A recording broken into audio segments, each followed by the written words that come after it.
ಇದೇ ಸಿದ್ದರಾಮಯ್ಯನವರು ಒಬ್ಬ ಕಾಕಿ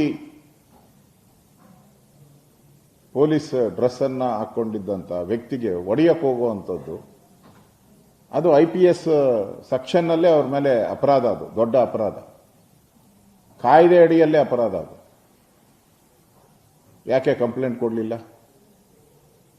ಒಬ್ಬ IAS ಅಧಿಕಾರಿ ಕಾರ್ಯಕ್ರಮದಲ್ಲಿ ಡಯಾಸ್ ಮೇಲೆ ಕೂತ್ಕೊಳ್ಳೋದು ಸರ್ವೇ ಸಾಮಾನ್ಯ. ಅವರೇ ಆಕ್ಚುಲಿ ಪ್ರೋಗ್ರಾಮ್ ಅನ್ನ ಮಾನಿಟರ್ ಮಾಡುವಂಥದ್ದು, ಪ್ರಾಸ್ತಾವಿಕ ಮಾತುಗಳನ್ನು ಆಡೋದು ಜಿಲ್ಲಾಧಿಕಾರಿಗಳ ಕೆಲಸ.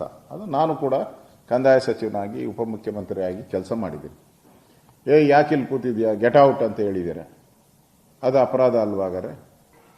ಸ್ವತಃ ಸಿದ್ದರಾಮಯ್ಯನವರು ಅವ್ರಿಗೆ ಬಹಳ ಜಾಸ್ತಿ ಆಯಿತು, ಒಂದು ಈ ಥರ ಹೇಳಿಕೆಗಳು ಜಾಸ್ತಿ ಆಯಿತು ಅಂತ. ನೀವು ಕೊಟ್ಟಂತ, ನೀವು ಹೊಡೆಯಕ್ಕೆ ಹೋಗಿದ್ದು ಜಾಸ್ತಿ ಆಗಿಲ್ವಾ?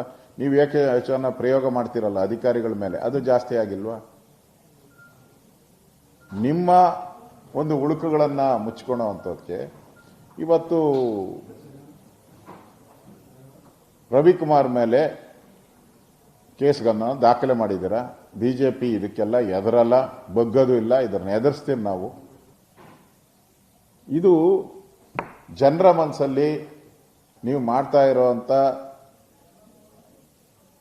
ಅಪರಾಧಗಳು. ಕಾಂಗ್ರೆಸ್ ಅವರು ಮುಖ್ಯಮಂತ್ರಿಗಳ ಕುರ್ಚಿ ಬದಲಾವಣೆ, ಸುರ್ಜೇವಾಲಾ ಬಂದು MLAಗಳಿಗೆ ತಾಕೀತು ಮಾಡಿರುವಂಥದ್ದು, ಅಭಿವೃದ್ಧಿ ಆಗದೇ ಇರತಕ್ಕಂಥದ್ದು, ಒಂದೇ ಒಂದು ತಾಲೂಕಲ್ಲೂ ಕೂಡ ಯಾವುದೇ ಅಭಿವೃದ್ಧಿ ಆಗಿಲ್ಲ. ಶಾಸಕರು ಹೇಳ್ತಾ ಇದ್ದಾರೆ, ನಾವು 2 ವರ್ಷ ಆಯಿತು ತೆಂಗಿನಕಾಯಿ ಹೊಡೆದು, ಅಭಿವೃದ್ಧಿ ತೆಂಗಿನಕಾಯಿ ಇದುವರೆಗೂ ಕೆಲಸನೇ ಶುರು ಮಾಡಿಲ್ಲ. ಶಾಸಕರೆಲ್ಲ ಒಂದು ರೀತಿ ದಂಗೆ ಹೇಳ್ತಾ ಇದ್ದಾರೆ ಈ ಸರ್ಕಾರದ ವಿರುದ್ಧ. ಮತ್ತೆ ವಾಲ್ಮೀಕಿ ಹಗರಣದಲ್ಲಿ ನಮ್ದೇನು ಅಪರಾಧ ಇಲ್ಲ ಅಂತೇಳಿ ಕ್ಲೀನ್ ಚಿಟ್ ತಗೊಳಕ್ಕೆ ಹೋಗಿದ್ರಿ ನೀವು.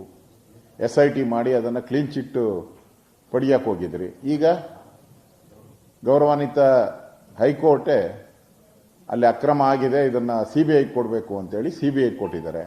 ಇದನ್ನೆಲ್ಲ ಮರೆಮಾಚಕ್ಕೋಸ್ಕರ ರವಿಕುಮಾರ್ ಅವರ ಹೇಳಿಕೆಯನ್ನು ದೊಡ್ಡದು ಮಾಡಿದ್ದೀರಾ.